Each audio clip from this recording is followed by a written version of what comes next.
Competition is the basis for every sport in the world, and the purpose of professional sports leagues is to have the top talent in that sport compete against each other for the right to be named the best of the best.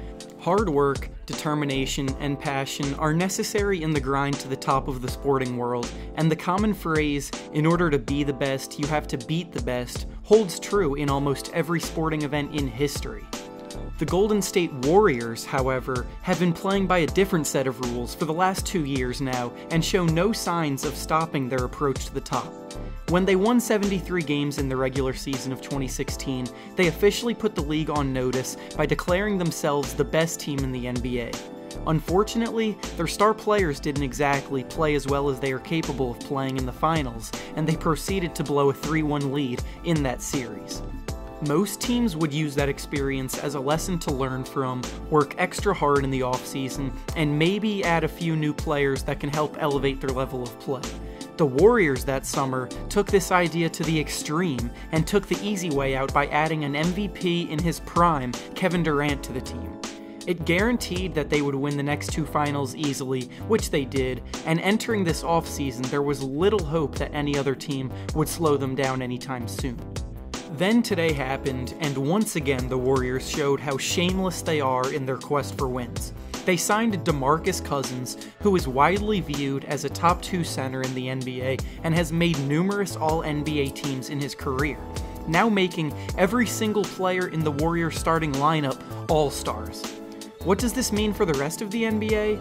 Well, it means a whole lot, but before I get into that, make sure to subscribe to the channel below. Now, with that being said, let's get right into it.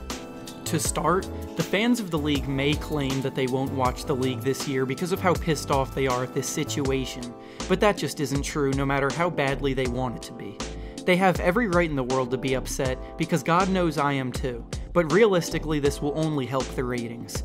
People said the same thing about when Kevin Durant signed with the Warriors, and yet this past season was the most watched regular season in the history of the NBA. People will tune in simply to root against the Warriors, if anything. Next, regarding competition, the Warriors will honestly not face much adversity on their way to their 3rd straight title this season, no matter how confident you are in your favorite team going into this season. Last year, the Rockets nearly knocked off the Warriors, but there's no guarantee at Chris Paul staying healthy again. They lost Trevor Ariza, and now they have another All-Star to deal with on the Warriors when they had to play just about as well as they possibly could to slow down 4 All-Stars. The Lakers and their fans didn't even get an entire day to celebrate signing the best player in the league, LeBron James, before their hopes and dreams got crushed by this news. They were not able to add a second star to the roster alongside LeBron, and had to settle for guys like Lance Stevenson, Rajon Rondo, JaVale McGee, and others instead. There are questions about how those players fit alongside LeBron as is, and none of them are talented enough to really make a difference against this new Golden State Warriors team. In all honesty, this year might be the earliest a LeBron-led team will get eliminated from the playoffs since 2010, as they might not even make it to the conference finals past the Rockets. In the Eastern Conference, the Sixers and the Celtics are really the only 2 legitimate contenders to make the finals, and the good part is that they are both young teams with rooms to grow, which is what you need to be at this point in the NBA, because if you're banking on winning a title in the next few seasons, it just simply is probably not gonna happen. The Celtics went to the Eastern Conference Finals last year, and they didn't even have Kyrie Irving or Gordon Hayward. Hayward is only 28 years old, Irving is only 26 years old, Jason Tatum is 20 years old, and Jaylen Brown is only 21 years old. This team is built on youth that will be hitting their primes in a few seasons, which should set them up nicely to step right in and compete when the Warriors slow down. The same thing can be applied to the Sixers, who are also led by a young core. Joel Embiid is 24 years old, Ben Simmons is 21 years old, Dario Saric is 24 years old, Markelle Fultz is only 20 years old, and Robert Covington is 27. Additionally, the Sixers will again have enough cap space next season to sign a player to a max contract, so the competition between the Celtics and Sixers for the next 5 to 10 years in the East is set up to be amazing. Now, how long exactly will the Warriors be dominating the league? Well, this year is obviously a given, but after that things get interesting. Cousins only signed a 1-year deal with the team, and the Warriors don't have his bird rights, meaning they can't go over the cap in order to re-sign him, meaning he is likely only going to be a Warrior for 1 year. Additionally, Klay Thompson is a free agent after this season, and he is going to draw a ton of attention in free agency. He has said that he would be willing to take a pay cut in order to keep winning, but that's not necessarily a given.